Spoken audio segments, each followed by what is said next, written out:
हमारे जैतारण के माननीय सदस्य ये संकल्प लाए हैं, इसलिए बहुत बधाई देता हूं उनको। माननीय सभापति महोदय, समय की आवश्यकता है। मैंने वाजपेयी जी का एक भाषण सुना था 60 के दशक में।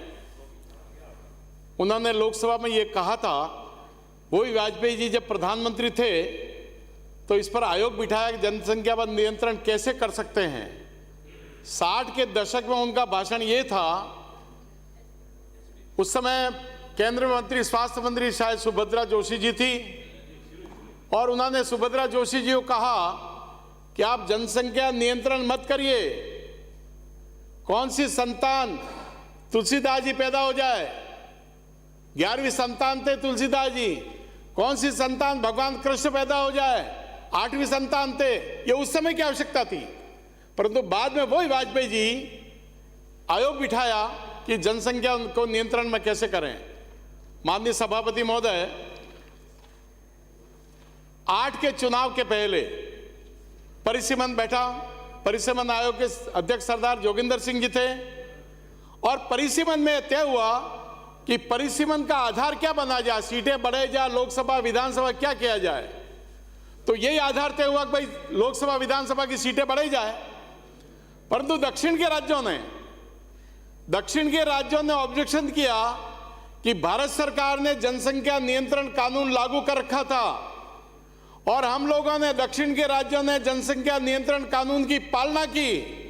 उत्तर के राज्यों ने जनसंख्या नियंत्रण कानून की पालना नहीं की, तो वहां की जनसंख्या बढ़ गई।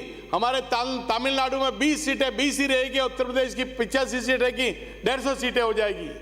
और तब ये फार्मूला तय हुआ कि नहीं, जो राज्य में जितनी सीटें केवल समान डिस्ट्रीब्यूशन हो जाएगा। जैसे बाहरी दिल्ली की उस समय लोकसभा की सीट थी, 17 लाख वोटर थे, और नई दिल्ली की लोकसभा की सीट थी, उसमें 2 लाख वोटर थे।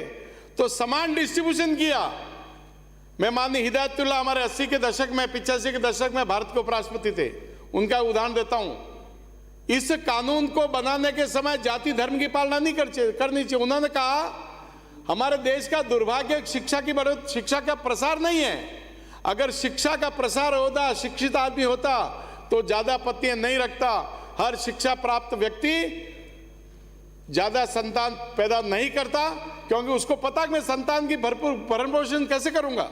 ये अनेक बातें हमारे सामने। माननीय सभापति महोदय, संसार के 100 देश ऐसे हैं जिनकी पॉपुलेशन 50 लाख से भी कम है।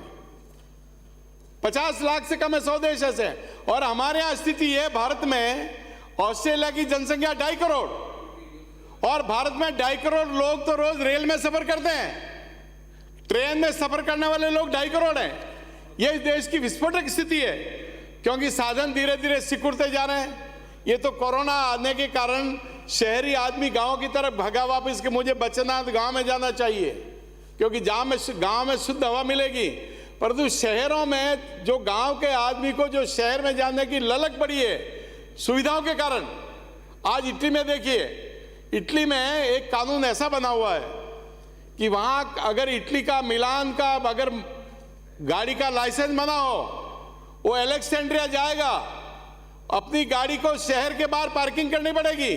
उसके बाद चाहे पैदल जाओ चाहे साइकिल से जाओ, उस शहर में वो गाड़ी नहीं ले जा सकता प्रदूषण के कारण। ऐसे हमको सख्त कानून लाने चाहिए।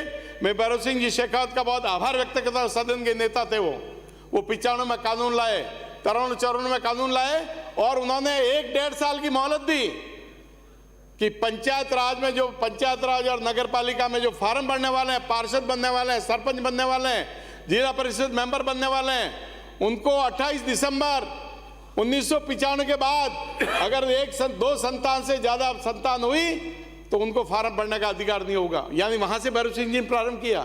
उनका मोहलत दी 2 साल की, कि 2 साल तक आप 2 साल की आपको मोहलत देता हूं, उसके बाद संतान पैदा नहीं होनी चाहिए। ऐसे अनेक, मैं सोचता हूं इसको बिना जाति धर्म के और अलग करके, और इस कानून को हम सब मिल करके इस कानून को लागू करें, तो भारत की जो जनता है, हमारी बढ़ती हुई आबादी है, वो बढ़ती हुई आबादी को नियंत्रण होगा।